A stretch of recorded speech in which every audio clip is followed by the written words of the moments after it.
புதுசுக்கு எல்லாமே நல்லா தான் இருக்கும். இந்த வார்த்தையை நல்லா கெட்டியமாக பிடிச்சிக்கோங்க. நம்ம எடுக்கிற முயற்சிகள் எதுவுமே கை கொடுக்கல, நம்ம ஏதாவது ஒரு பொருள் ரொம்ப ஆசைப்பட்டு அது நம்மளால் வாங்க முடியல, இந்த மாதிரி சுச்சுவேஷன்ஸில் நம்மளுக்கு கை கொடுக்குற மனசை தேத்துற ஒரு பவர்ஃபுல்லான வார்த்தை இதுதானுங்க. புதுசாக இருக்கும்போது எல்லாமே நல்லா தான் இருக்கும். அது பழகிடுச்சு அப்படின்னு இதுதானா அப்படிங்கிற மாதிரி ஆயிரும். ஸோ நம்ம மனசை சாந்தப்படுத்துறதுக்கு இந்த வார்த்தை ரொம்பவே இதாக இருக்கும். அது உண்மையும் கூட தானுங்க. எந்த ஒரு பொருளும் நம்ம அவசியமா அப்படிங்கிறத ஒரு தடவைக்கு 4 தடவை யோசிச்சுட்டு வாங்கணும். இது உங்களுக்கு சொல்கிற மூலமாக எனக்குமே நான் சொல்லிக்கிறேன். எனக்குமே முதல்ல அந்த ஹேபிட் உண்டு.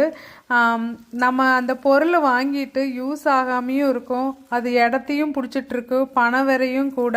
அதுக்கு அந்த பணத்தை வச்சுருந்தா கூட பல மடங்காக பெருகியிருக்கும் அப்படிங்கிறது பின்னாடி யோசிப்போம். தேங்க்யூ.